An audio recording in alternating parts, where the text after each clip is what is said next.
Halo, perkenalkan nama saya Suci Wiyanti, NIM 21FI03037. Pada video pertama, saya sebagai uji coba lemak, dan pada video kedua, saya sebagai editing. Terima kasih. Assalamualaikum warahmatullahi wabarakatuh. Perkenalkan, nama saya Ines Febriani, NIM 201FI03026. Di video pertama, saya sebagai penguji protein. Di video kedua, saya sebagai editing. Halo, perkenalkan nama saya Feni Sajira Putri Rambulangi dengan NIM 201FI03012. Pada praktikum pertama saya sebagai penguji karbohidrat dan pada praktikum kedua saya sebagai editing. Terima kasih. Assalamualaikum warahmatullahi wabarakatuh. Perkenalkan, nama saya Muhammad Alfuad, NIM 201FI03016. Saya berasal dari kelompok 2. Di praktikum pertama saya bertindak sebagai editor, dan di praktikum kedua kali ini saya bertindak sebagai penguji karbohidrat. Assalamualaikum warahmatullahi wabarakatuh. Perkenalkan, nama saya Muhammad Alfuad. Saya perwakilan dari kelompok 2. Jadi di sini saya akan melakukan uji karbohidrat.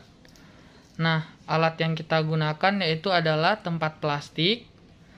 Kemudian yang kedua itu label makanan untuk menulis jenis-jenis makanan yang akan kita uji.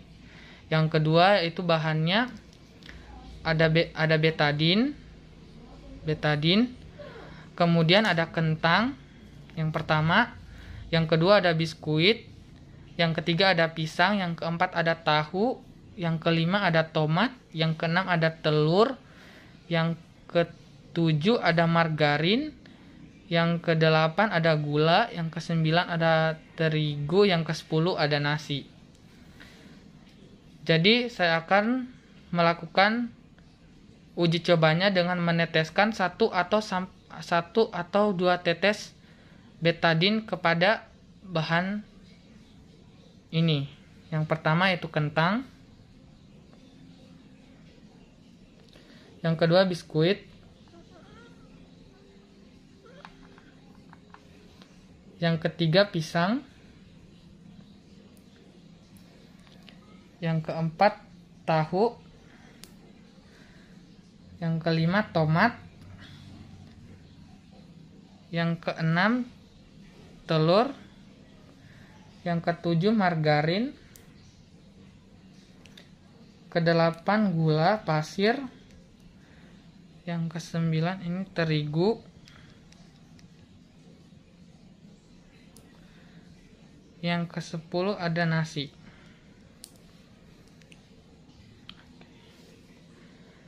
Jadi di sini kita akan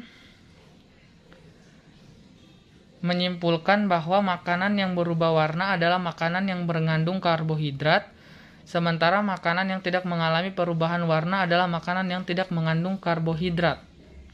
Nah, di sini ada kentang yang berubah warna, kemudian biskuit biru keungu-unguan, pisang tidak ada perubahan warna, tahu tidak ada perubahan warna, tomat tidak ada perubahan warna, telur tidak ada perubahan warna, margarin tidak ada perubahan warna, gula tidak ada perubahan warna, terigu berubah warna, dan nasi berubah warna. Jadi bisa kita simpulkan bahwa makanan yang mengandung karbohidrat yaitu ada kentang, biskuit, terigu, dan nasi. Selain 4 bahan ini itu tidak mengandung karbohidrat. Terima kasih. Wassalamualaikum warahmatullahi wabarakatuh. Assalamualaikum warahmatullahi wabarakatuh. Perkenalkan, nama saya Aldi Rahmat Wijaya, NIM 201FI03042. Pada praktikum pertama, saya sebagai pembuat laporan, dan pada praktikum kedua, saya sebagai penguji coba. Assalamualaikum warahmatullahi wabarakatuh. Perkenalkan, nama saya Aldi Rahmat Wijaya. Pada kali ini, saya akan melakukan uji protein. Adapun alat dan bahannya, pertama ada piring, lilin, ada putih telur yang sudah direbus, ada tahu, kangkung, gula, ayam, bulu ayam, dan juga sendok. Baiklah, yang pertama saya akan membakar bulu ayam.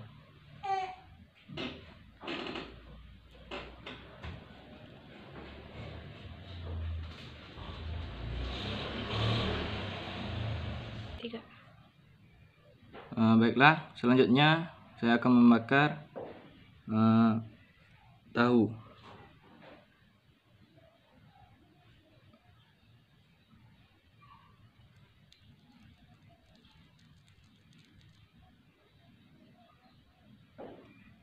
Baunya sama seperti bulu ayam yang dibakar. Selanjutnya saya akan membakar ayamnya.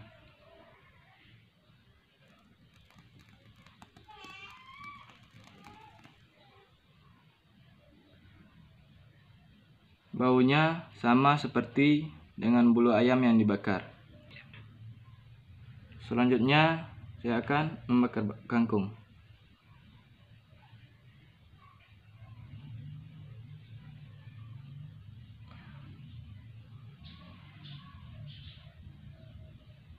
Baunya sama seperti bulu ayam yang dibakar. Selanjutnya gula.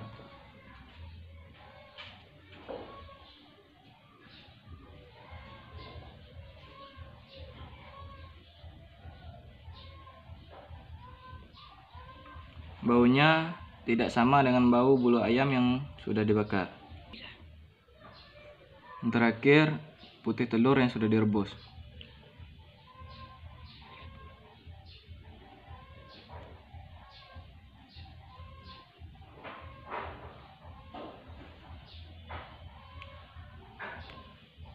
Baunya sama dengan bulu ayam yang sudah dibakar.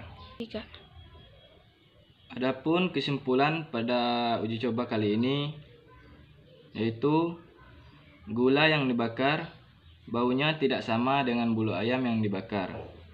Sedangkan putih telur, tahu, kangkung, dan daging ayam yang dibakar baunya sama dengan bulu ayam yang dibakar. Demikianlah uji coba pada kali ini. Saya tutup dengan Assalamualaikum warahmatullahi wabarakatuh. Perkenalkan, nama saya Arya Aditya Priyatna, NIM 201FI03002. Di video pertama saya bagian menjadi editor. Lalu di video kedua saya mempraktikkan uji protein yang kedua. Uji protein yang kedua, alat yang digunakan yaitu penjepit, terus korek, piring kecil, lilin, dan label. Lalu bahannya ada satu helai bulu ayam, terus seledri, tempe, tahu, tepung terigu, kacang tanah, dan roti. Dimulai saja. Yang pertama, bakar bulu ayam. Amati baunya. Bulu ayam yang dibakar akan menjadi kontrol dalam uji protein ini. Lalu seledri.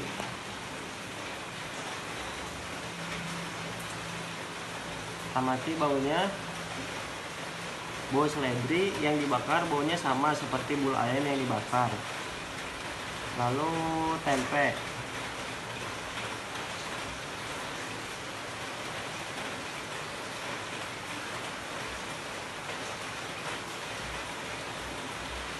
Amati baunya. Tempe baunya sama seperti bulu ayam yang dibakar. Lalu tahu bakar. Amati baunya. Baunya sama seperti bulu ayam yang dibakar. Lalu tepung terigu.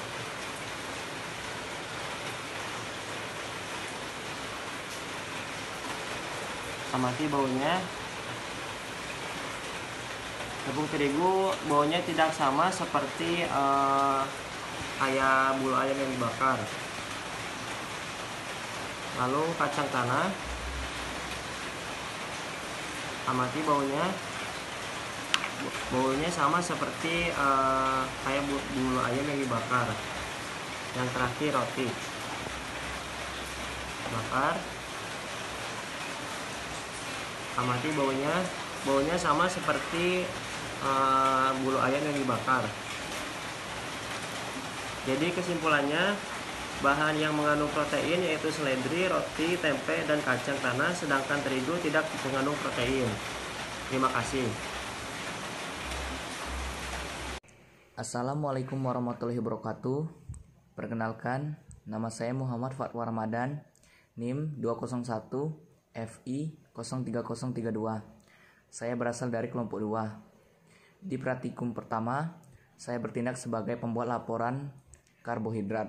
Dan di praktikum kedua kali ini, saya bertindak sebagai penguji lemak. Baiklah, di praktikum ini saya akan menguji lemak, yaitu lemak sederhana. Baiklah, di sini saya akan menjelaskan bahan dan alatnya.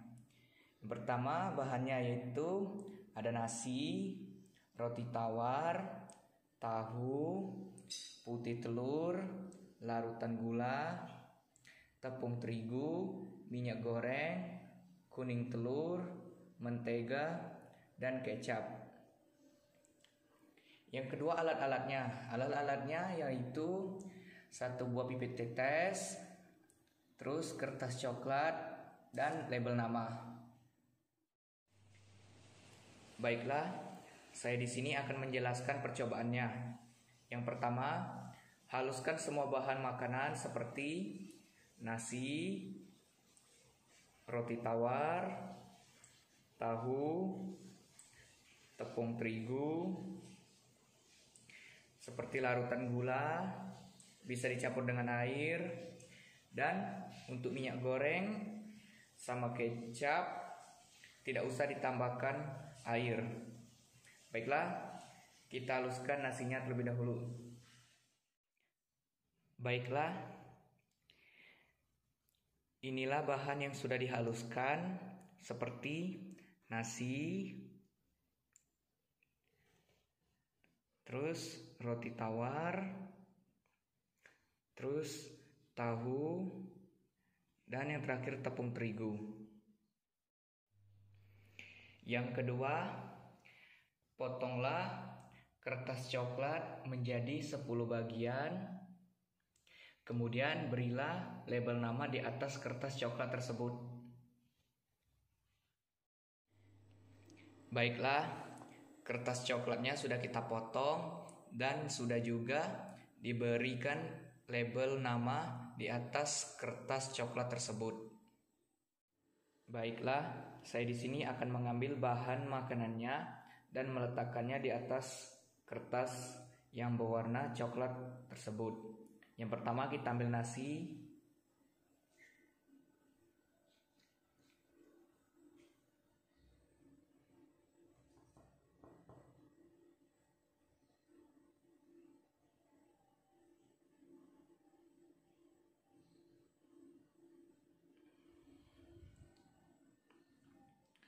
Terus roti tawar.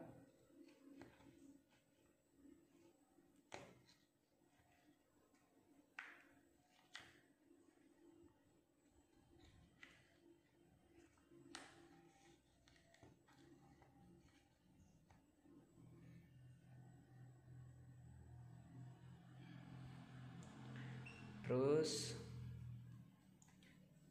tahu,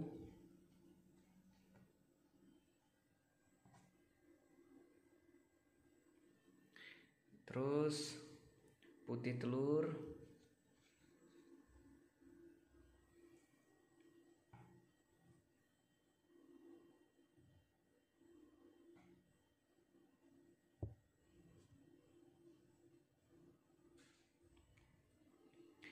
terus larutan gula. Larutan gula cukup pakai pipet tetes, yaitu dalam 2 tetes aja.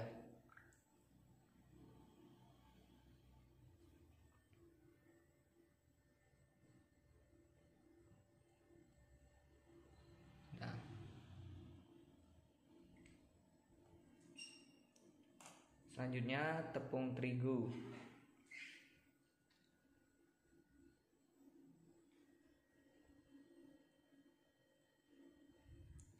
Selanjutnya minyak. Minyak cukup pakai pipet tetes aja, yaitu 2 tetes cukup.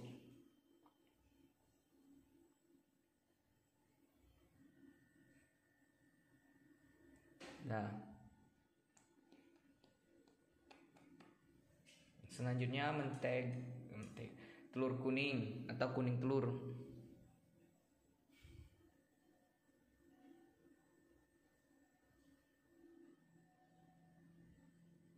Nah, selanjutnya mentega.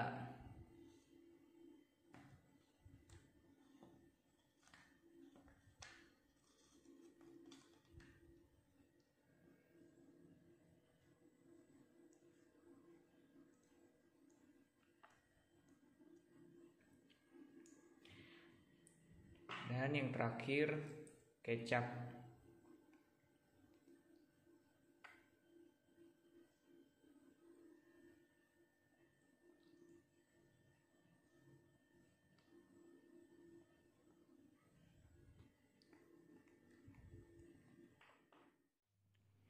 Baiklah, kita akan menunggu dalam 10 menit dan saya akan memeriksa apakah di kertas coklat tersebut dari bahan-bahan tersebut mengandung lemak atau tidak.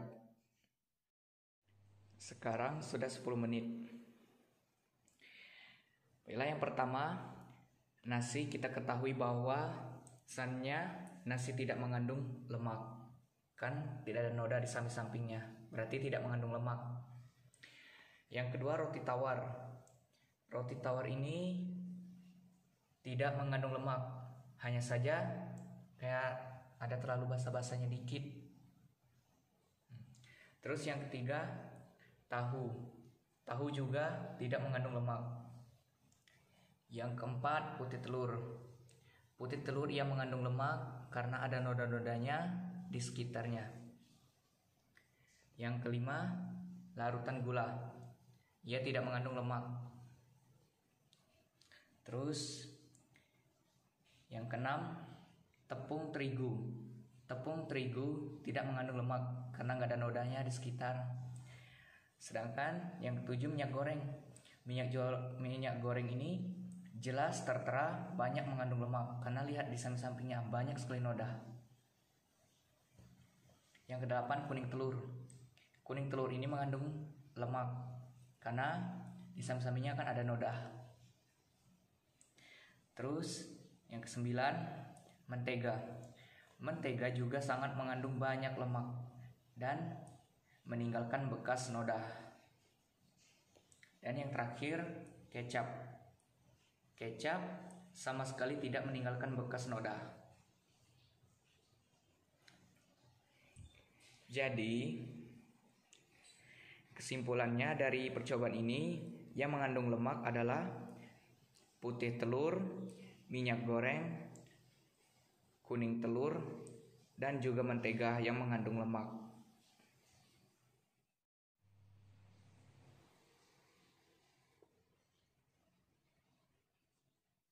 Assalamualaikum warahmatullahi wabarakatuh. Perkenalkan, nama saya Vina Olivia Yunita dengan NIM 201FI03006. Pada video kali ini saya sebagai penguji dalam pelarutan lemak, dan pada video sebelumnya saya sebagai pembuat laporan dari hasil praktikum uji protein.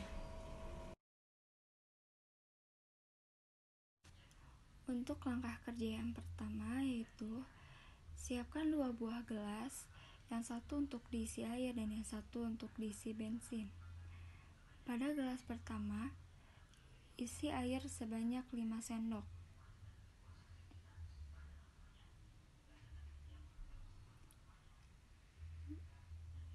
Dan untuk gelas yang kedua, isi dengan bensin sebanyak 5 sendok.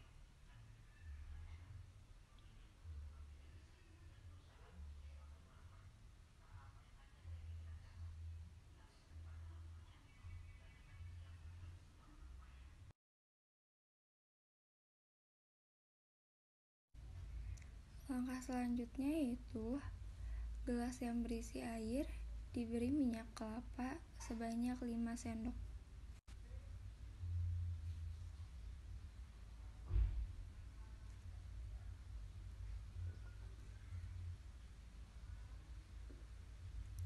Lalu kemudian diaduk hingga menjadi homogen.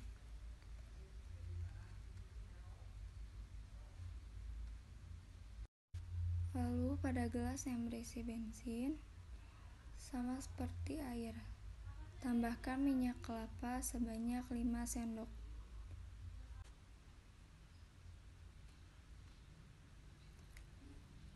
Lalu diaduk. Dan untuk percobaan yang kedua, siapkan 2 buah gelas. Yang satu diisi air sebanyak 5 sendok.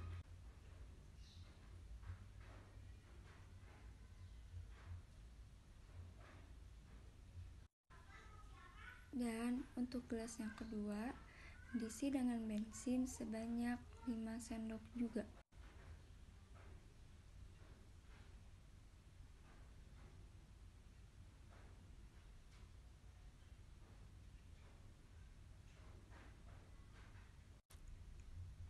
Lalu pada gelas pertama yang berisi air, diberi minyak kelapa sawit curah sebanyak 5 sendok.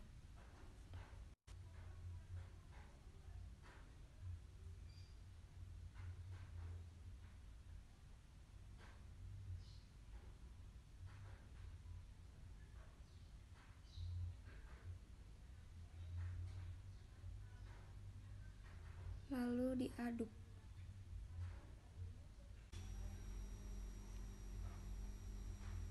Lalu kemudian gelas yang berisi bensin diberi minyak kelapa sawit curah sebanyak 5 sendok.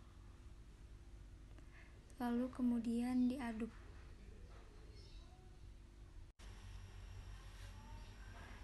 Dan untuk percobaan ketiga, siapkan 2 buah gelas, yang satu diisi air sebanyak 5 sendok.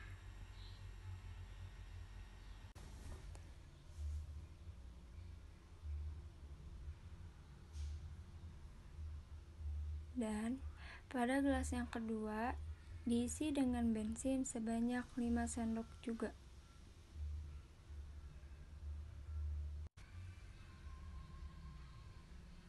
Kemudian untuk gelas yang berisi air diberi minyak kelapa kemasan sebanyak 5 sendok.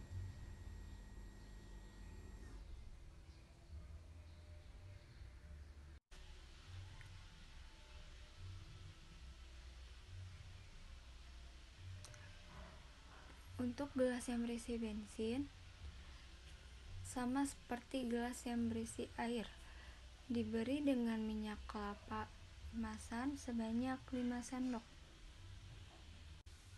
Ketika semua sudah diisi dengan minyak kelapa kemasan, kemudian diaduk. Untuk gelas yang berisi bensin juga diaduk. Langkah yang terakhir sama seperti sebelum-sebelumnya, yaitu menyiapkan 2 buah gelas, yang satu diisi dengan 5 sendok air dan yang satu diisi dengan 5 sendok bensin.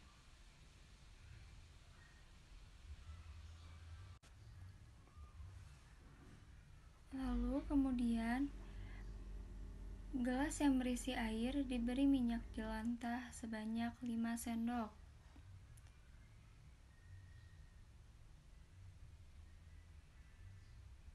Kemudian diaduk.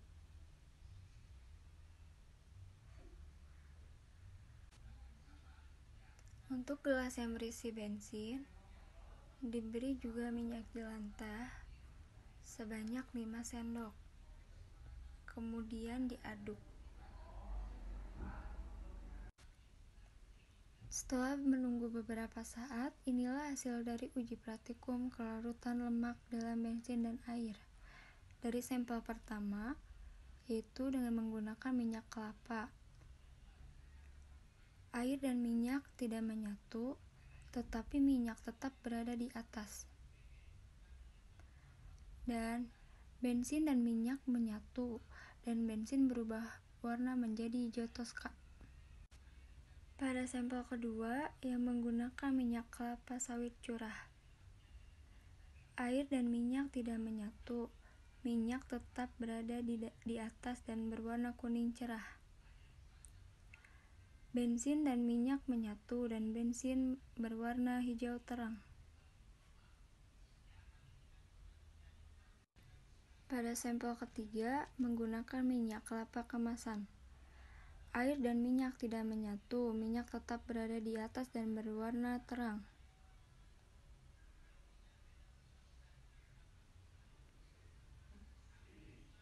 Bensin dan minyak menyatu, dan warna bensin lebih terang daripada warna sebelumnya.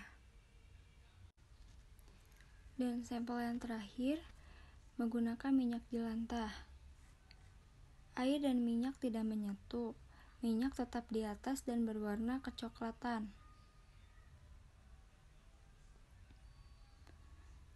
Bensin dan minyak menyatu, dan warna bensin berubah menjadi warna hitam kecoklatan. Jadi, dari kesimpulannya, air bersifat polar, sedangkan minyak bersifat non-polar, jadi tidak dapat menyatu. Dan untuk bensin bersifat non-polar yang sama dengan sifat minyak, yaitu minyak yang bersifat non-polar, jadi dapat menyatu dan membentuk warna.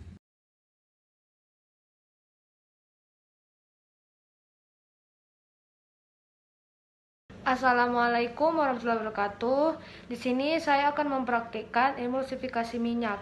Alat-alat dan bahannya adalah ada 2 gelas kosong, 2 sendok, larutan sabun, air, minyak makan, dan aquades. Pertama-tama kita ambil 5 sendok makan air mineral. 1, 2, 3, 4, 5. Setelah itu kita ambil minyak makan sebanyak 5 sendok kecil. 1, 2, 3, 4, 5. Setelah itu kocok.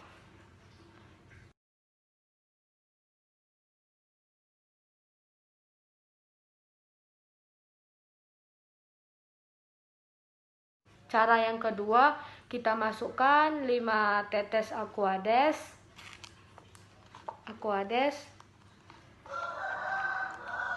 1, 2, 3, 4, 5. Setelah itu teteskan 5 tetes larutan sabun. 1, 2, 3, 4, 5. Setelah itu teteskan 5 tetes minyak makan. 1, 2, 3, 4, 5. Setelah itu kita kocok. Sama seperti cara kerja yang pertama.